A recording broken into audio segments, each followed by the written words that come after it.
And my mother, too. She never breastfed me. She told me she liked me as a friend. Some celebrities on Johnny Carson were so naturally funny, they turned every appearance into comedy gold. Are you crazy? These are the funniest celebrities on Johnny Carson. Rodney Dangerfield, the no-respect king. I mean, when I was a kid, my house was always crowded. Always people around, you know. I come from big old-fashioned, hard-working, stupid family. That's what I come from. Rodney's no-respect lines always made the crowd roar with perfect timing. The next day I usually wake up in some strange place with a kid with an accent playing with my feet. I tell you, since I'm a kid, I don't got no respect from anyone. Well, last week I donated blood. And the family thanked me for saving that dog's life. And my wife, she's no better than the rest of them. I told them when I die, I want to be cremated. She's planning a barbecue. Johnny said in multiple interviews. I kept inviting him back because I knew he'd never disappoint. Buddy Hackett, the fearless storyteller. Hackett's famous duck joke stacks punchlines until Johnny is visibly wiped out laughing. This is animal story. I understand that. With the farmer thrown in. Okay, got it. Okay. He says, "What are you doing in my yard?" He said, "I come to get the duck." He said, "That's my duck." "It's not your duck. This is my yard." "That duck fell, hit my barn, laying there."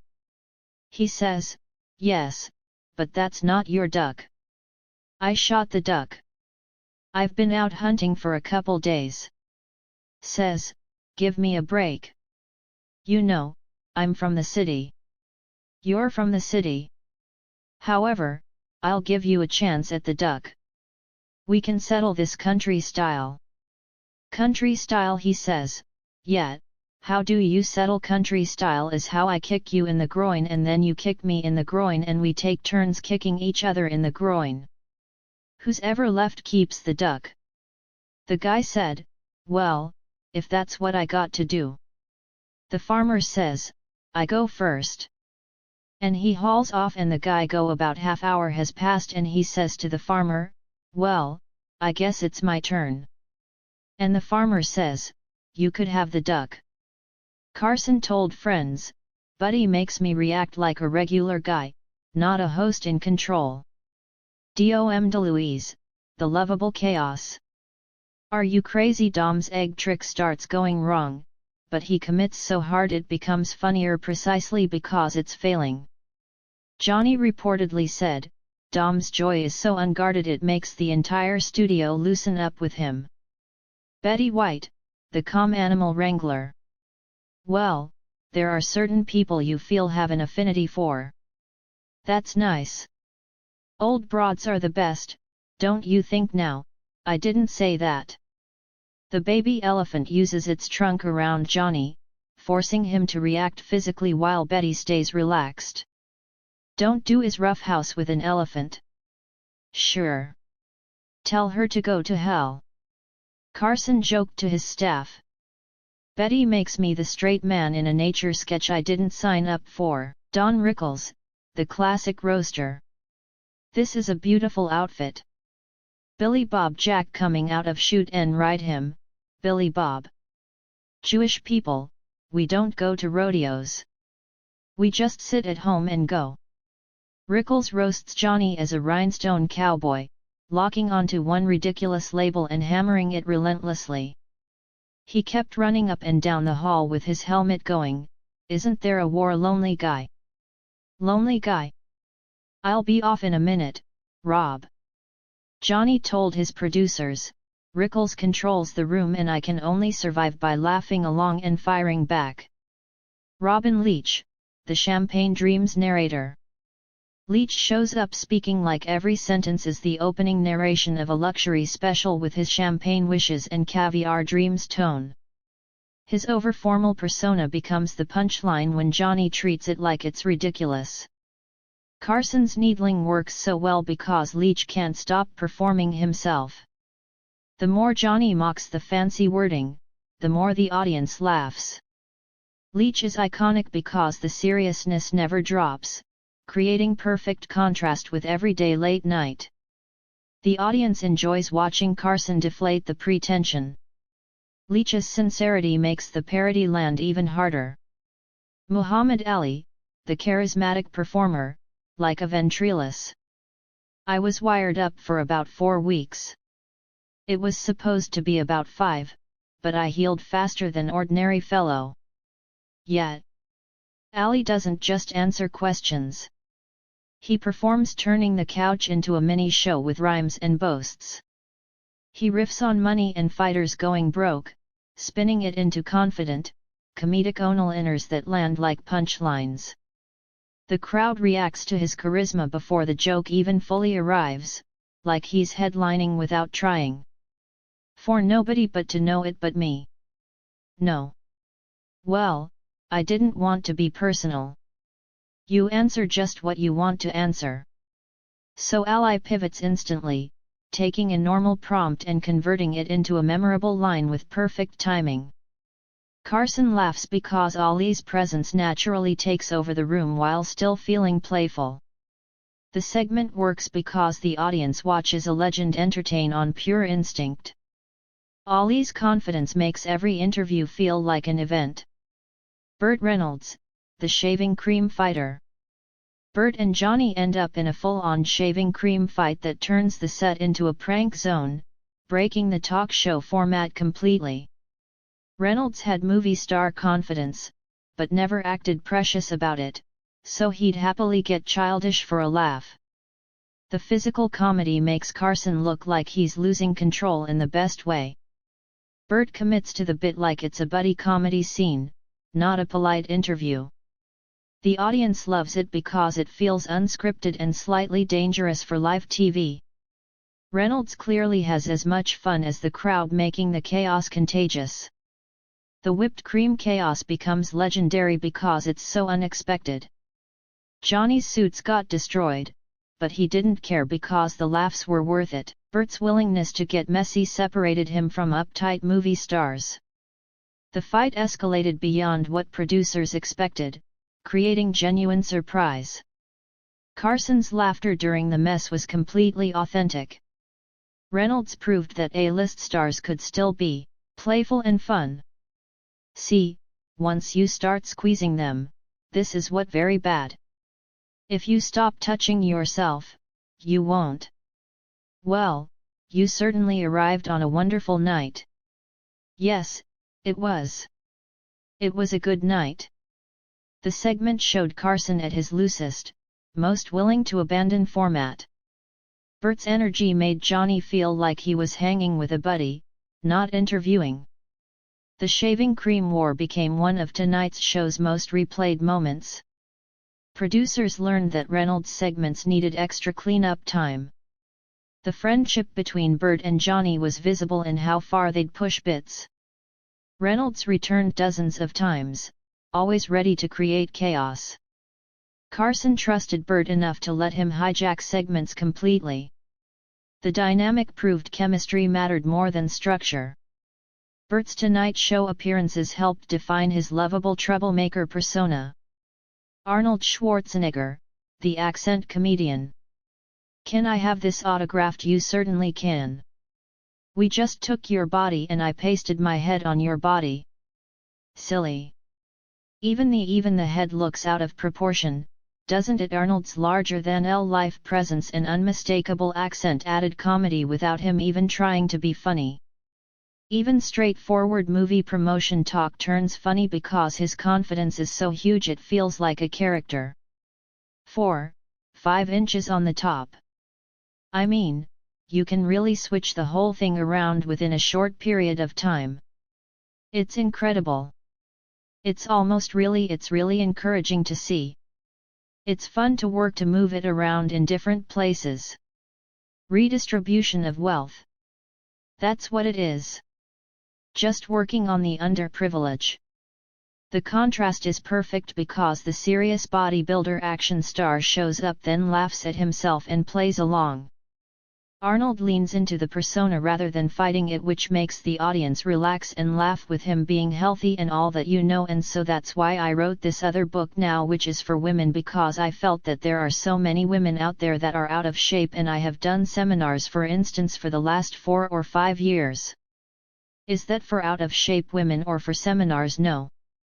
Carson enjoys it because Arnold gives him big, easy setups that naturally pop. The humor is basically star power colliding with casual late-night timing. Arnold's mid-80s and 1990 appearances showcase his willingness to be the joke. His delivery makes ordinary sentences sound epic and absurd. The accent became part of the comedy without Arnold feeling mocked.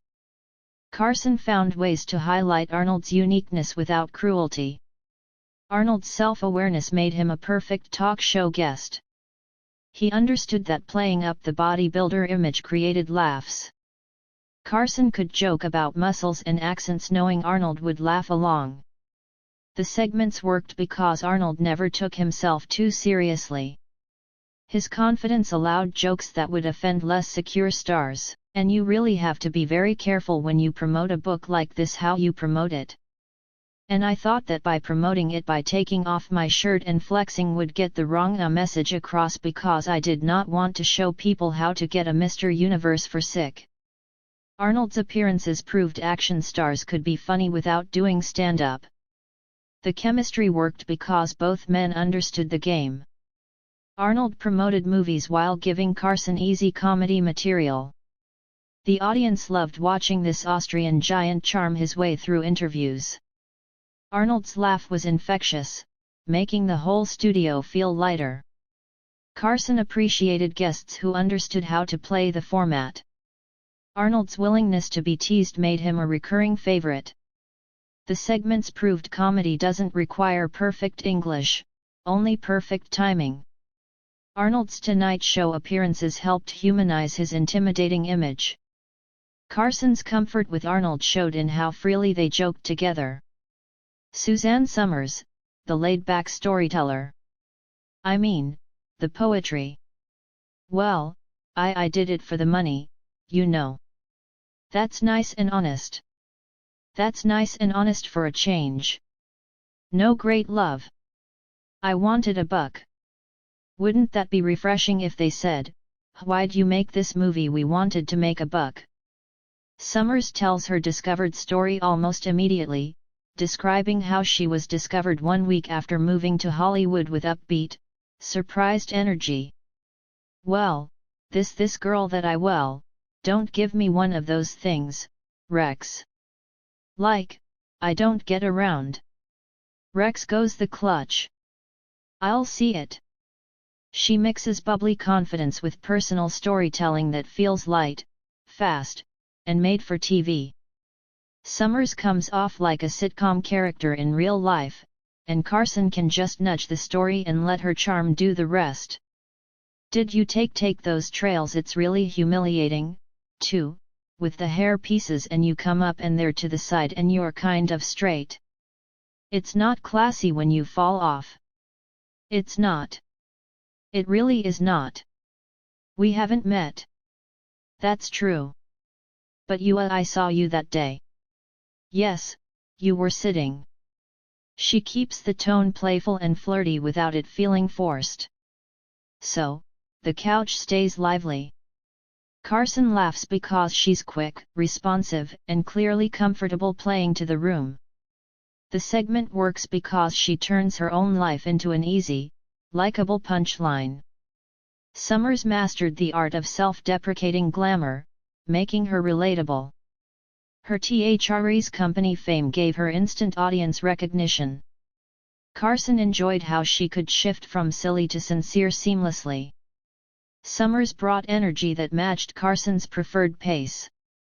Her stories always had natural punchlines, making hosting easy. Carson appreciated guests who understood the talk show rhythm. Summers never overstated her welcome, keeping segments tight and fun.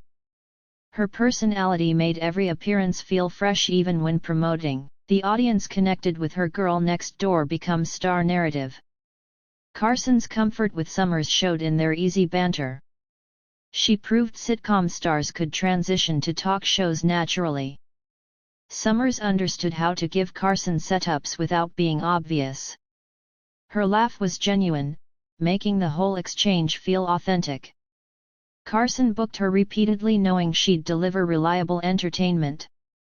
Summers represented the perfect talk show guest, professional, but spontaneous. Her appearances proved personality mattered as much as fame. Carson's enjoyment was visible in how he'd lean in during her stories. Summers brought a warmth that made even simple anecdotes engaging. The chemistry worked because both understood entertainment was about connection. Summers' Tonight Show success helped extend her career beyond sitcoms. Ginger Rogers, the elegant wit. No way. No way. No. Come on. You're a good dancer. Rogers sits down with classic Hollywood elegance, but the humor comes when she casually undercuts the polished image with sharp, witty aids. The funniest moments are when she tells an old studio-era story and tags it with a perfectly dry line that surprises the audience. She has that "I've seen everything" tone that makes Johnny laugh because it's effortless and honest.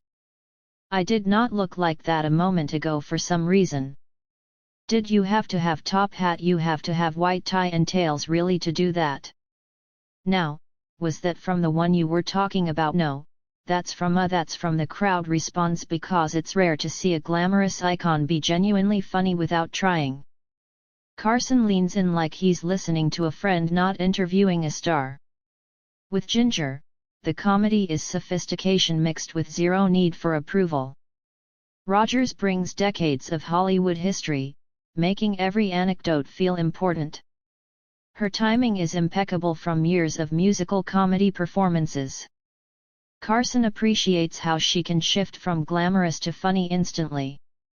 Rogers never plays the diva card, instead treating the couch casually. Her stories about Fred Astaire and old Hollywood carry weight. The audience loves hearing insider details from a genuine legend. Rogers delivers punchlines with the same precision she brought to dancing. Carson's questions get better answers than he expects. Rogers proves old Hollywood stars understood comedy timing. Her dry delivery makes even simple observations hilarious. Carson laughs harder because Rogers isn't trying to be funny. The elegance makes the witty aids land even stronger. Rogers demonstrates that class and humor aren't opposites. These celebrities created the perfect comedic chemistry we all remember watching back in the day. Without them, The Tonight Show with Johnny Carson would have never been the same. Which guest do you think was the funniest on Johnny Carson? Let us know in the comments. And don't forget to subscribe to the channel for more. These guests deserve to be remembered.